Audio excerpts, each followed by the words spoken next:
vamos a leer entonces y vamos a estudiar, amén. Eso es maravilloso, amén. Todos los que no estudiaron en la escuela, Dios los trajo a la iglesia para estudiar, amén. Así que no vas a ser más burro, vas a ser un buen hijo de Dios, amén. Y vamos a leer desde el versículo 14, porque creo que habíamos leído hasta el 12 y 13, me parece que habíamos dicho, gozoso en la esperanza, sufrido en tribulaciones. Que se acuerda que yo le dije que sufrido significa paciente en las tribulaciones. Porque sufrido en las tribulaciones, ahí cuando vos lees sufrido en las tribulaciones, significa que estoy atribulado y encima tengo que estar sufriendo. ¿Se entiende? Eso se lee de esa manera. Sufrido con sufrido. ¿Qué quiere decir eso? Sufrido con sufrido. Sufrido en el problema. No, quiere decir paciente en las tribulaciones. Que cuando estés pasando por una tribulación, seas paciente, porque Dios te va a librar de todas las tribulaciones. Amén. Y después dice, compartiendo para la necesidad de los santos, practicando la hospitalidad. ¿Sabe de dónde proviene esa palabra de practicar la hospitalidad? Tiene que ver con Lot. ¿Se acuerda de Lot? Que dice que él hospedó. ¿Qué hospedó él en su casa? ¿Qué hospedó? Ángeles. Ángeles, amén. Entonces dice que nosotros tenemos que practicar la hospitalidad, amén. Porque usted no sabe si está hospedando ángeles, amén. A muchos hermanos que me han dado hospedaje alguna vez en su casa, quizás usted hospedó a un ángel.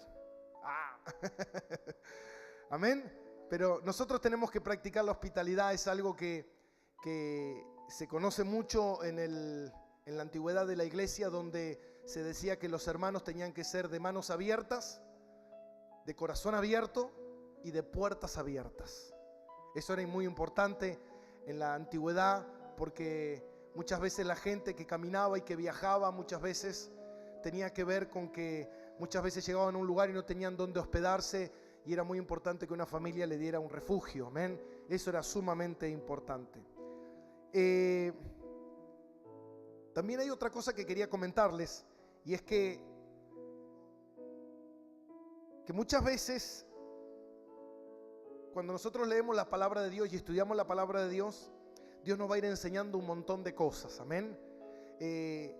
Justo estoy leyendo un libro que habla sobre la oración, es de John MacArthur, está muy bueno, y está por internet, usted lo puede bajar, creo que se llama Solas con Dios o algo por el estilo.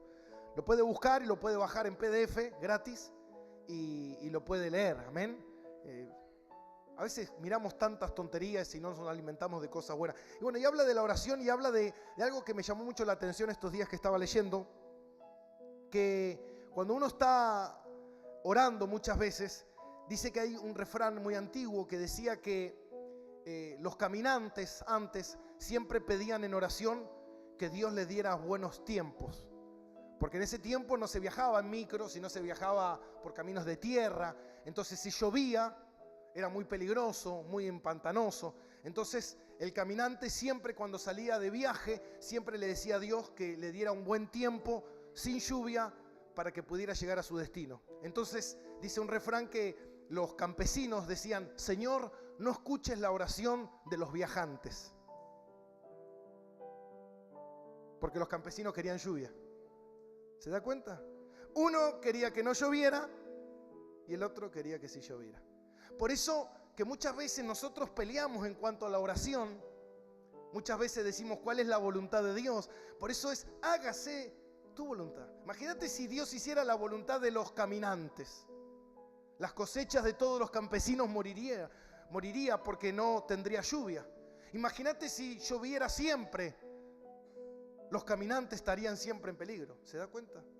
Entonces Dios no puede contestar tu oración, y cuando contesta Dios tu oración no estaría contestando la oración del otro. Entonces lo más importante, Señor, tú sabes en tu soberanía qué es lo correcto, qué es lo mejor, Señor.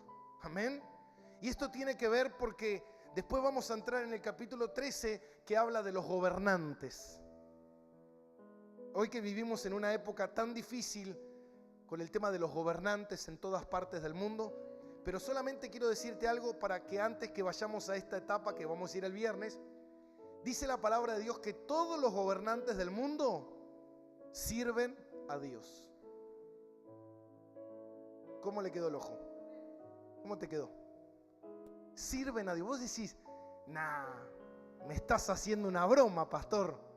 ¿Cómo puede ser que un dictador, cómo puede ser que un gobierno malicioso, corrupto, puede ser usado por Dios? Sí. La Biblia no miente. Amén. Ustedes saben, miren, le voy a tirar un principio de todo esto. Por eso que nosotros jamás, de los jamases, tenemos que pelear contra el gobierno. Jamás. Porque es pecado. Porque dice la palabra que todos los gobernantes son puestos y usados por Dios. Usted sabe que había un rey que era sumamente perverso, malo y horrible, como nunca existió en la historia. Un rey llamado Nabucodonosor. Y Daniel jamás oró en contra de él. Jamás. Jamás. ¿Y por qué ese rey era usado por Dios? ¿Sabe por qué? Porque el pueblo de Israel era un pueblo que estaba bien con la bendición de Dios, pero cuando se olvidaron de Dios e hicieron lo malo y aceptaron la idolatría y el pecado y el aborto y la hechicería y un montón de cosas, ¿sabe lo que hizo Dios? Los entregó, levantó Dios un rey llamado Nabucodonosor, malo, que los conquistó y fue su rey. ¿Cuál era el rey que tenían antes? Dios. Y cuando dejaron a Dios, Dios les dijo, van a tener el rey que ustedes quieren. Y fue Nabucodonosor, su rey. Y fue un rey perverso. ¿Qué le pasó al pueblo de Israel cuando tenían a su Dios? Tenían su Dios, a Dios le servían. Solo a mí me servirán, dice el Señor. Y yo seré su Dios. Y cuando se olvidaron de Dios, terminaron en Egipto 40 años, que su Dios o su gobernante terminó siendo Faraón, que los hostigó severamente. ¿Por causa de qué? Del pecado. ¿Sabe el presidente que nosotros tenemos? O los gobernantes que nosotros tenemos, son gobernantes que Dios establece poner en una nación por causa del pecado de la nación. Así que si nuestro gobernante es malo, significa que la sociedad, ¿cómo es? Vale. ¿Amén? ¿Está bueno o no está bueno? Usted va a aprender muchas cosas, amén, para no tropezar, para darse cuenta lo que dice la palabra de Dios. No es opinión mía, no es mi parecer, queda todo al margen, todo lo que yo pienso. Acá lo más importante es estudiar la palabra de Dios. Amén. Versículo 14. ¿Lo tenemos ahí? 12:14. Dice, bendecid a los que os persiguen, bendecid y no maldigáis. El Señor dice que debemos bendecir y no debemos maldecir. ¿Sabe? Muchas veces hemos escuchado la palabra maldición. La palabra maldición es maldecir, hablar mal en contra de alguien, decirle algo malo a alguien. ¿Y sabe qué? Muchas veces he visto situaciones donde hay personas que han vivido o que han sufrido palabras de maldición. Muchas veces dentro de la iglesia también. Cuando alguien se va de una iglesia, enseguida le empiezan a decir, mira que te va a ir mal. Eso es una palabra de maldición. ¿Usted cree que Dios me dijo que si te vas de esta iglesia se te va a morir tu hijo? Eso es una paparruchada, idiotez, estupidez más grande que una casa. Si te vas de esta iglesia va a venir la pobreza sobre tu vida. Dios no es maldición, Dios es bendición. Por eso siempre cuando alguien me dice, pastor, yo me quiero ir de la iglesia, Dios te bendiga, mi hermano, que el Señor te acompañe y si es la voluntad del Señor, que así sea. Amén. Pero nosotros jamás, Dios nos dice que jamás nosotros podemos maldecir. No podemos hablar mal de nadie. Cuando hablamos mal de un gobernante, estamos hablando mal de alguien que Dios puso en todo caso. Entonces nosotros no podemos hablar mal de nadie, nosotros no podemos maldecir. Por eso muchas veces hay situaciones donde muchas veces nos maldicen. Y dice un refrán, dice que nosotros no hagamos lo mismo que nos hicieron. Si te maldijeron, ¿qué tienes que hacer? Bendecir. ¿Por qué el Señor quiere que nosotros bendijéramos. ¿Por qué? Porque usted sabe que maldecir, lo que produce maldecir en nosotros, ¿sabe lo que produce en el corazón, en la vida de una persona estar maldiciendo? Produce amargura, produce una sequedad en su corazón, un enfriamiento, muerte espiritual produce en la vida de la persona. Y Dios siempre dice: guarda tu corazón, porque de él mana la vida. Y siempre Dios te va a cuidar de que no caigas en ese camino. Pero lo que me hicieron, pero no estás cuidando tu vida, que ya no es tuya, es de Dios. Sino como me maldijeron, yo también lo voy a maldecir. Y Dios dice: no hagas eso, jamás, nunca maldigas. Porque cuando uno maldice, mi hermano, uno se empieza a secar espiritualmente, se empieza a morir espiritualmente. Por eso nosotros tenemos que practicar la bendición constantemente. ¿Y sabe con quién lo tiene que hacer, mi hermano? Porque es fácil bendecir a quien te bendice. Tienes que practicar bendecir a aquellas personas que tú consideras que son de maldición para tu vida. Aquellas personas que tú crees que te hacen daño. Bendícela, bendice tu gobierno, bendice a tu presidente, bendice tu nación. Lo bendigo, lo bendigo, lo bendigo. ¿Sabe lo que significa palabra bendecir? Significa que Dios venga sobre su vida. Yo lo maldigo. Maldecir es que, hermano, lo que vos estás haciendo, eso no le va a hacer efecto a la persona, sino que te está haciendo efecto a ti. Y lo que tú estás hablando es lo que está saliendo de tu corazón. Es lo que hay, esa amargura, esa sequedad, ese enojo. Estás enfurecido. Y dice la palabra de Dios en Lucas 6:27.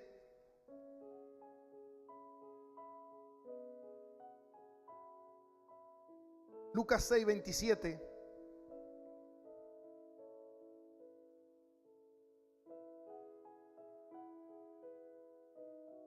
Pero vosotros, los que oís, os digo, amad a quienes. Dígalo bien fuerte, no tengas miedo. ¿Amar a quienes? Decirle al que está a tu lado: tenés que amar a tus enemigos. Hermano, esto Dios no lo dice para hacerle un bien a tu enemigo. Dios lo está diciendo para hacerte un bien a ti mismo. Pero nosotros, como todo lo canalizamos y lo creemos de acuerdo a lo que nosotros pensamos, creemos que es la manera correcta. Si alguien me hizo algo, yo le voy a hacer, o yo le voy a tener bronca, o yo me voy a enojar, o yo lo voy a maldecir. Yo recuerdo que cuando salí de la iglesia que yo nací, me acuerdo que ese día mi pastor me empezó a mandar mensajes, y me empezó a mandar mensajes de maldición. Me empezó a mandar mensajes de que nada te va a ir bien, tú no eres nadie, esto y aquello y lo otro. Y yo, ¿sabe lo que hice, hermano? Jamás contesté ningún mensaje. Jamás. Jamás los contesté. No los contesté. Y en ese momento no tenía conocimiento de la profundidad de la palabra de Dios. Pero consideraba que un hijo de Dios no puede maldecir. Amén. ¿En qué concepto un cristiano puede maldecir? ¿En qué momento un cristiano puede maldecir? Nunca. ¿Cuándo? Nunca. Amén. Por eso dice: amad a vuestros enemigos, haced bien a los que nos aborrecen. Wow. Hermanos, nosotros tenemos el concepto todo equivocado. Nosotros le hacemos bien a los que nos hacen bien. Y a los que no nos hacen bien, no nos hacen bien. Bendecid a los que os maldicen y orad por los que los calumnian. Esto nos dice el Señor. ¿Sabe qué? Muchas veces pensamos que esto está equivocado. Dios está equivocado. ¿Cuántos creen que Dios está equivocado?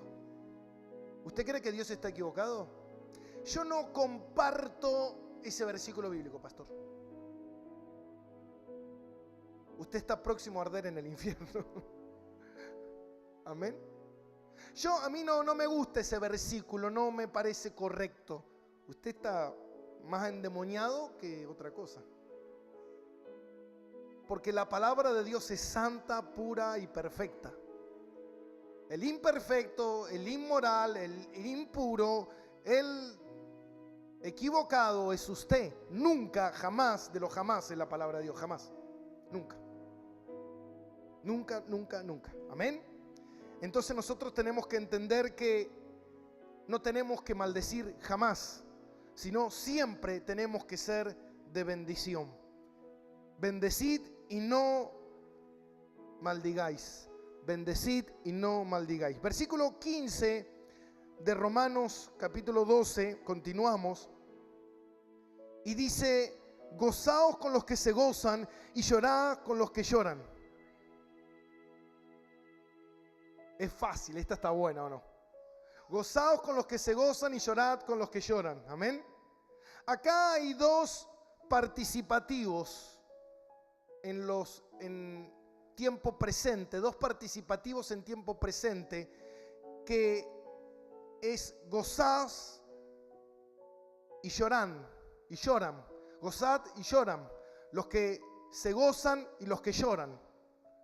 Dios nos manda a participar de los que lloran, llorar, y de los que se gozan, gozarnos. Y sabe que esto es completamente, sumamente fácil. Pero no sé si es tan fácil. Me parece que hay una mentira acá en todo esto. Amén. Porque sabe que para cumplir esto hace falta un amor generoso y una humildad sumamente profunda. Para llorar con los que lloran y gozarse con los que se gozan, hace falta un amor generoso y una humildad muy profunda. Porque no sirven las lágrimas de cocodrilo y las palabras dulces. Esto tiene que ser algo realmente nacido del corazón. No puede haber una falsedad en todo esto. Y acá hay dos cosas muy importante que Pablo nos dice. Y hay: llorad con los que lloran y gozaos con los que se gozan. Fácil es llorar con los que lloran. ¿Sabe que eso es fácil? Es fácil llorar con los que lloran, porque al consolar a alguien sentimos de algún modo un estado de superioridad. Yo pensaba en esto y digo, ¿de qué manera lo explico? Imagínate que una persona que no te cae bien, una persona que de alguna manera no te lo bancas, que deberías bancarte a todos, porque eso es obra de un buen cristiano. Pero imagínate que una persona que en algún momento te lastimó, en algún momento dijo algo de vos, te llama por teléfono y te dice, llorando desesperadamente: no sabes lo que me pasó, algo terrible me ha sucedido, estoy devastada, estoy destruida, estoy sumamente afligida, necesito que me ayudes, necesito hablar contigo, que me escuches. ¿Tú qué le dirías? Ven ya a mi casa. Y usted la recibiría, la atendería y la escucharía. E incluso le daría pena, le daría lástima. Amén. Porque eso es fácil. Llorar con los que lloran es fácil. Pero ¿qué hay de gozarse con los que se gozan? Ahora, ¿qué pasaría si esa misma persona que te llamó por teléfono llorando y diciéndote que necesita una amiga, un consejero, alguien que le ayude? Estoy mal, ayúdame por favor, estoy desesperada, me quiero quitar la vida, ayúdame, dame una palabra de aliento. Tú enseguida te convertirías en la pastora, en la profeta nacional, le darías palabra, la ministrarías, llorarías con ellos. Pero ¿qué pasaría si esa misma persona en algún momento te llama por teléfono y dice: quiero ir a tu casa a mostrarte la 4x4 que me acabo de comprar? Y tú dices: esta zorra quiere venir a refregarme en la cara su prosperidad, su éxito, su logro, sus metas. Y acá está la parte difícil. Gozarnos con los que se gozan, pero felicitar a alguien sinceramente cuando logra algún éxito, es difícil porque florece el celo y la envidia, y más aún cuando es algo que yo estoy anhelando.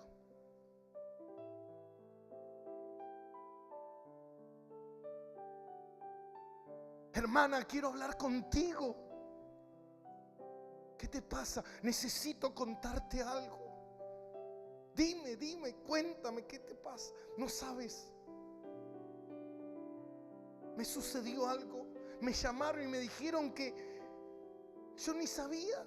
Tenía una tía abuela que acaba de morir, ningún pariente quedé yo, y me sembraron y me dejaron la herencia. Me dejó una casa en Bariloche, una casa en la costa, y me dejó muchísimo. Y vos decís, no, y quería avisarte si me podés cuidar a la perra porque me voy a recibir toda mi herencia.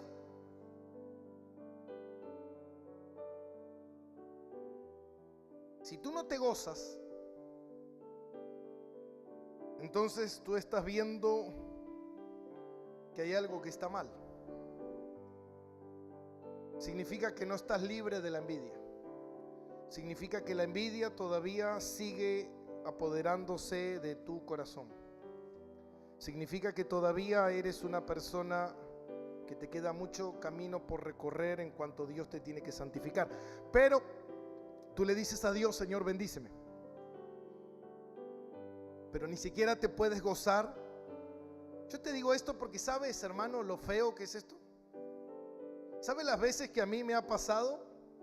¿Sabes las veces que he ido a hablar con alguien y contarle quizás algún logro ministerial?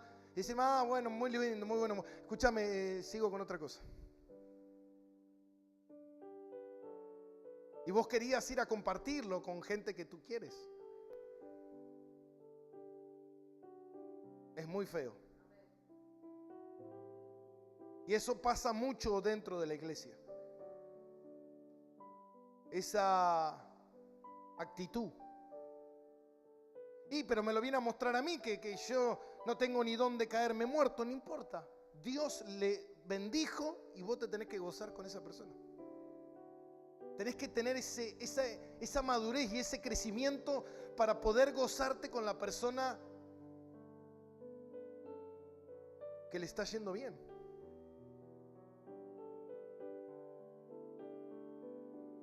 A mí a veces cuando viene algún hermano y me dice, pastor, me compré esto, me estoy haciendo mi casita, yo me gozo. Digo, qué bueno, qué alegría,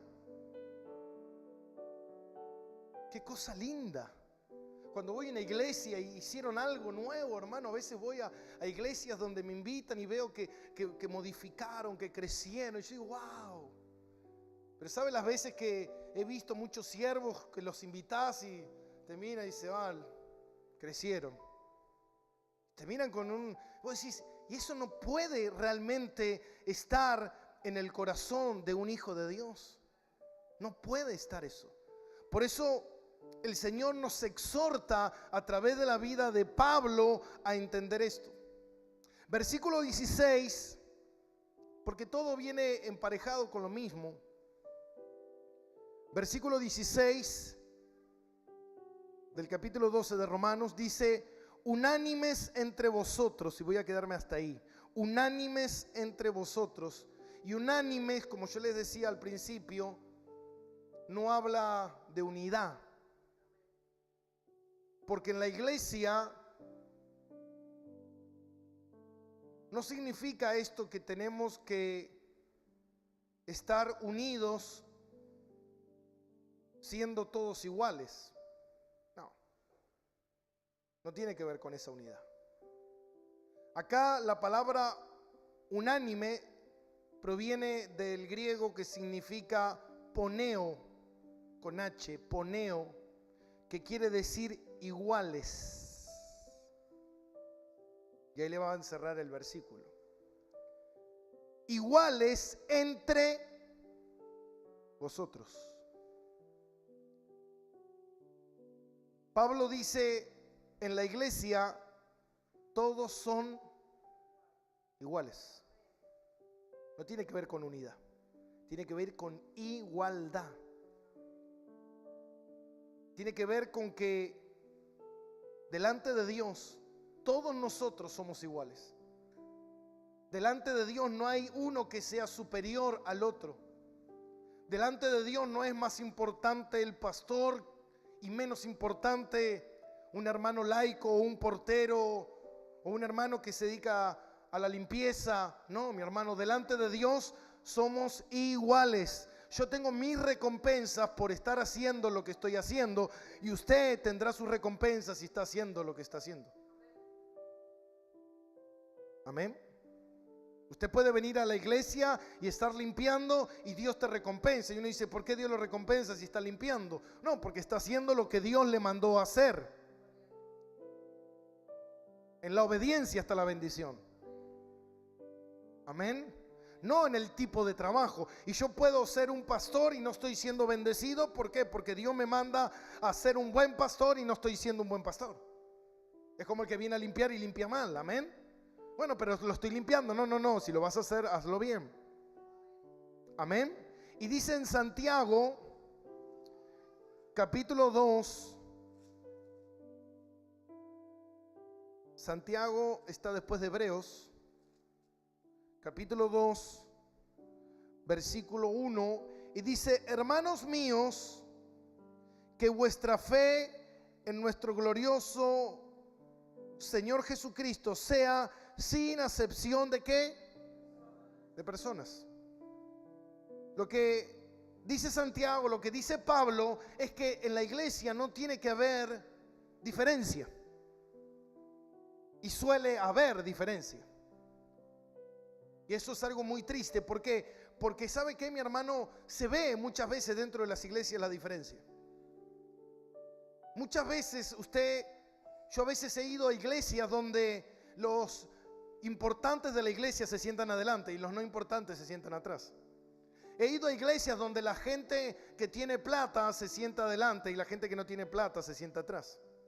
He ido a iglesias donde he estado sentado en las primeras filas con diputados, senadores, profetas, apóstoles, y son importantes, por eso están ahí.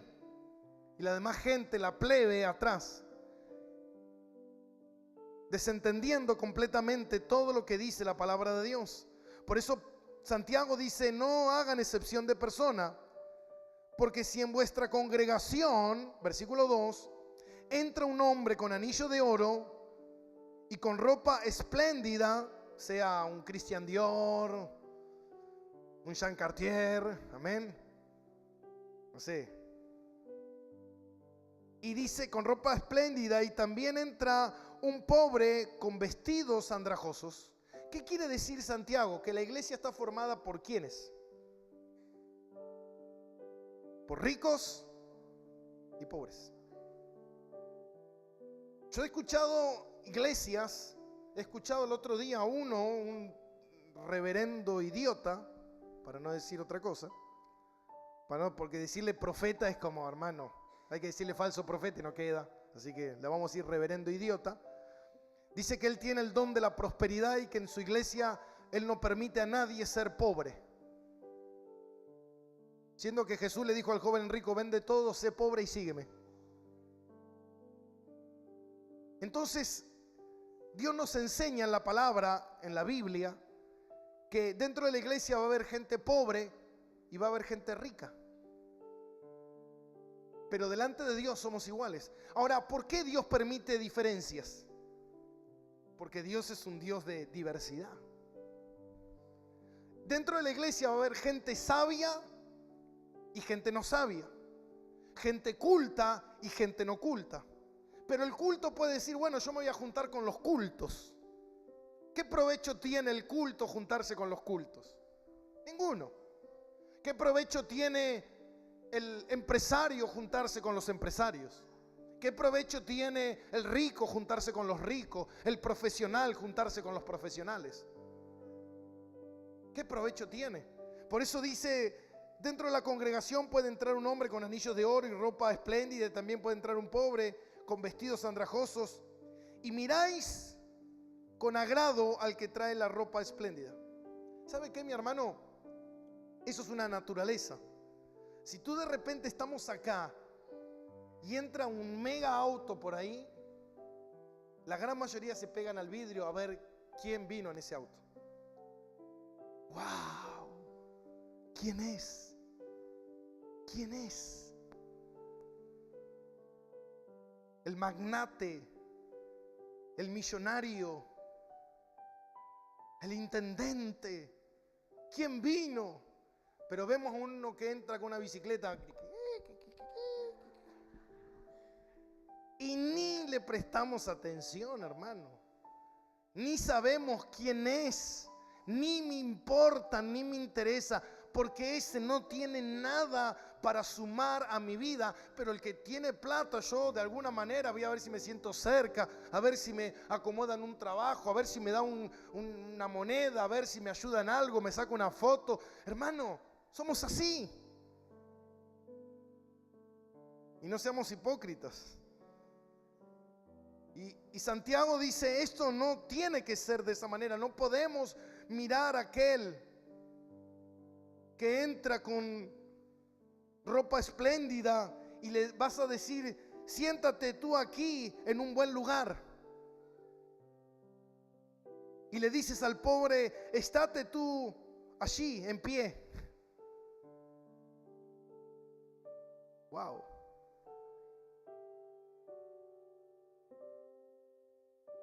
¿Sabe, hermano? A mí me da vergüenza. Yo muchas veces voy a una iglesia y cuando llego un poco más te quieren poner la alfombra roja. Ahí vino el pastor. Oh, y vos ves los hermanos chululo y salen, hola siervo, ¿cómo anda pastor? Venga, acompáñeme por aquí. Y se quieren hacerte hasta los custodias, ¿viste? Yo me siento acá con la gente, en cualquier lugar, da lo mismo. Porque es algo que reviento, es algo que detesto, eso, esa falsedad, esa hipocresía, ese cholulismo tan barato, tan trucho, es horrible. Amén.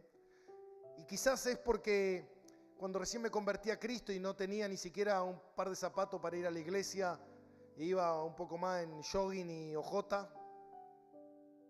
Un poco más ni siquiera me dejaban entrar, me acuerdo. Dejaban sentado ahí, parado en el fondo y arreglate solo, escuchar el mensaje. Y ahí te das cuenta la falsedad que muchas veces hay dentro de las iglesias. Amén. Por eso dice, iguales entre vosotros, unánimes entre vosotros, no altivos. Y esta palabra no altivos es una palabra no orgulloso, no soberbio, no creyendo, por eso dice después, no creyéndose superior a alguien, porque ¿sabes qué, mi hermano? Estás pecando. Y me olvidé de algo, justo se me vino a memoria, ahí en Santiago, se lo leo yo. En Santiago 2:9 dice, pero si hacéis acepción de persona, cometéis pecado. ¿Hola?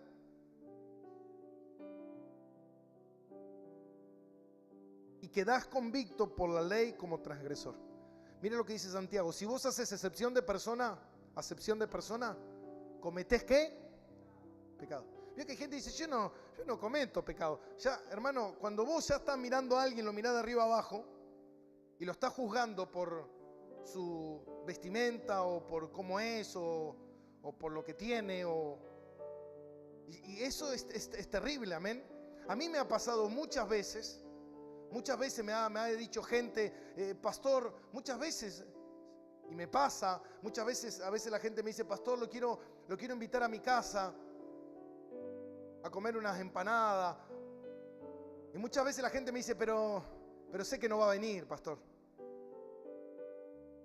Digo, ¿por qué? No, porque donde vivo yo,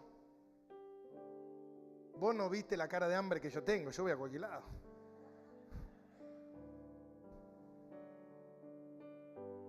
Y hemos ido a cada lugar que hasta nos hemos sentado en un cajón de manzana con mi esposa. Pero ¿sabe qué, mi hermano? Yo aprendí eso desde el primer día que me convertí a Cristo. El primer día que me convertí a Cristo me acuerdo que no tenía nada ni siquiera para comer ni tomar, y me acuerdo que una hermana, una de las más pobres de la iglesia, mire si no tiene galardón esta hermana, no está en la Biblia, pero está en este culto. Terminó la reunión y todos chau, fuera, cada cual a su casa. Y me acuerdo que yo me iba solo a mi casa y esta mujer que no me conocía me dijo, te vi que viniste a la iglesia. Y me dice, ¿y ahora vas a ir a comer algo a tu casa? No, le digo, no tengo nada para comer. Y me dijo, ¿quieres venir a mi casa? Yo no tengo para darte para comer, pero sí puedo dar un mate cocido y una tortilla que voy a hacer asada en el carbón. Ni gas tenía. Y fui y comí la mejor tortilla y el mejor mate cocido que nunca jamás en la historia de mi vida he comido. Lo recuerdo siempre. Hospitalidad. No teniendo nada, fue la más generosa de todos los que estaban en la iglesia. A veces el que menos tiene, más generoso es, hermano. Y los que más tienen son los peores de todos. Por eso dice que cometemos pecados cuando hacemos excepción de personas. No debemos hacer eso, porque caerás en pecado. ¿Y sabe qué, mi hermano? No es bueno estar en pecado. Te lo recomiendo. Amén. Por eso dice, no seas altivo, no seas soberbio, no seas creído, creyendo que lo que tú dices es lo correcto. ¿Sabe qué, mi hermano? Yo muchas veces creí que lo que yo decía era cierto, hasta que Dios me mostró totalmente todo lo contrario. Y hasta que me di cuenta que el único que tiene la razón es la palabra de Dios. Entonces cualquiera que viene a decirme algo, yo acepto lo que me venga a decir. Y si me viene a contradecir en algo, contradígame en la palabra de Dios. Si no es en la palabra de Dios, no, porque no lo voy a aceptar. Pero sí en la palabra de Dios. Pero esto quiere decir que no nos creamos sabios en nuestra propia opinión, amén. Es como que, no sé, de repente, un suponer, ¿no? Vamos a utilizar a Miguel. Está poniendo un enchufe y yo le digo, mira Miguel, ese enchufe me parece que no debería ir ahí. Y Miguel dice, pero ¿quién es el que sabe acá? ¿Vos o yo? Eso es ser altivo en su propia opinión. No escuchó, no preguntó, no dijo el por qué, qué estaría mal o qué opinión tiene o por qué, qué sería mejor. Entonces yo en ese momento le diría, bueno, ponle ahí. Cuando está poniendo se queda electrocutado. Listo, chao. Nos vemos. Y porque fue sabio en su propia opinión. No escuchó consejo, no creyó que solo Dios le puede dar sabiduría a él que sabe el talento, que tiene la habilidad, y no a otra persona. A veces hay cosas que tú no vas a darte cuenta, que otros Dios va a permitir que se den cuenta. A veces vos vas a creer que no estás en el error y el orgullo no te deja ver que estás en el error, pero tienes que aprender de que Dios va a utilizar otras personas. Amén. Entonces muchas veces el rico, lamentablemente, se cree que tiene beneficios porque es rico. Por eso que en este país, muchas veces, ¿por qué la gente quiere llegar al poder? ¿Por qué la gente quiere tener plata? Porque la plata hace ¿qué? ¿Qué dice el refrán? Con la plata, ¿qué pasa? ¿Quién baila? Baila el mono, ¿no? Y ese es el gran refrán. Entonces, ¿por qué la gente quiere tener plata? Porque si tengo plata soy impune. Si tengo plata, hermano, usted va preso y usted tiene plata, usted sale o usted está en un calabozo vivo, usted tiene beneficios. Pero si usted es pobre, usted va preso, hermano. Ni la jueza te mira la cara, me imagino. Porque no tienes nada, amén. Pero imagínese que va preso el expresidente Carlos Menem, amén. Te miran a la cara, es un hombre importante, tiene dinero, puede arreglar, puede sobornar.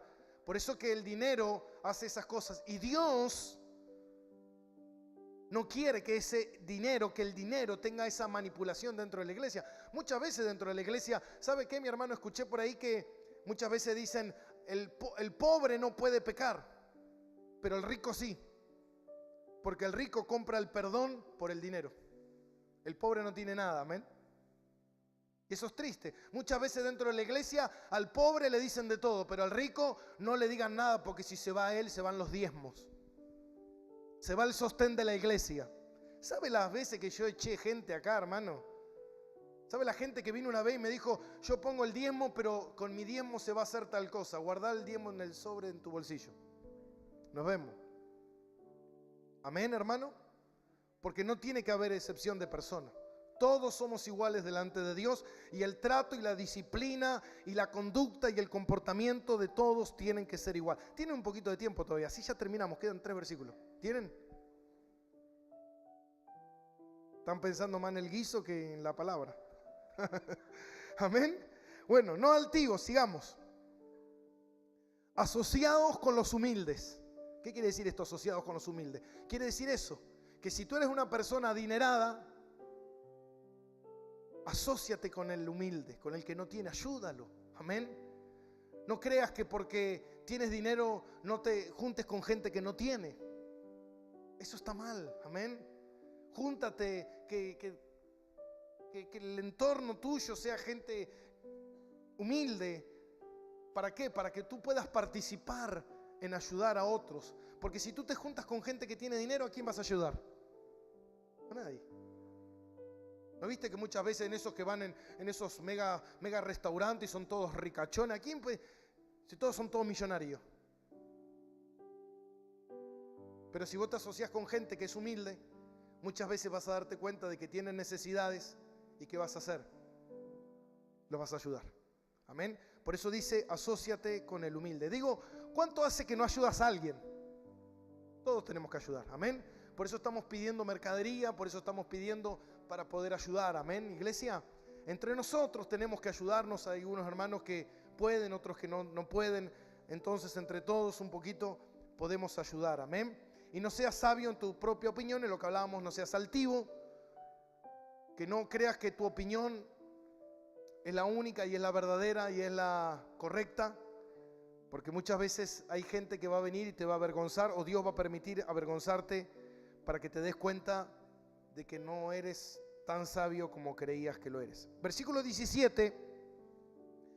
No paguéis a nadie mal por mal, procurad lo bueno delante de todos los hombres. No paguéis a nadie mal por mal. ¿Por qué Dios dice no paguéis a nadie mal por mal? ¿Sabe cuál era la ley del Antiguo Testamento? Usted la sabe. ¿Cuál era? Ojo por ojo, diente por diente. ¿Sabe lo que significa eso? ¿Sabe lo que significa eso? ¿Usted cree que está bien ojo por ojo, diente por diente? ¿Cree que está bien o cree que está mal? ¿Está mal? Está equivocado, estaba bien. ¿Vio que usted siempre está equivocado? ¿Sabe por qué? Porque esa ley era una ley correcta. ¿Sabe para qué? Porque ahora le explico por qué. Porque si no, nosotros nos íbamos por las ramas. Entonces, para que usted no se abusara, estaba la ley del ojo por ojo, diente por diente. Si alguien te mataba a un caballo, vos en el momento de venganza, y yo recordaba esto cuando estaba estudiando, yo recordaba que a mí, si alguien me robaba la bicicleta, y yo me enteraba quién me la robaba, iba a buscar a 2 o 3 pibes, iba a la casa, nos metíamos de noche, y no le robaba, no recuperaba mi bicicleta, recuperaba mi bicicleta, le robaba la bicicleta de él, de la madre, de la abuela, de la tía, del sobrinito, la ropa que estaba colgada, la garrafa, el perro. Eso es abuso. ¿Me entiende? Entonces, ¿por qué era el ojo por ojo, diente por diente? Si alguien te mataba un caballo, vos podías reclamar que un caballo de él muriera. ¿Cuántos tenían que morir? Para que no hubiera ¿qué? Abuso. Porque hoy en día, si alguien, no sé, te roba la bicicleta, amén, ¿qué haces vos? Va y le pegas un tiro. ¿Es justo? ¿Fue justo eso? Pará, te robó la bicicleta, ¿por qué le quitaste la vida? ¿Se entiende? Entonces, como no era justo lo que el hombre hacía, Dios establece esa justicia para que sea equitativa, sea igualitaria. Amén.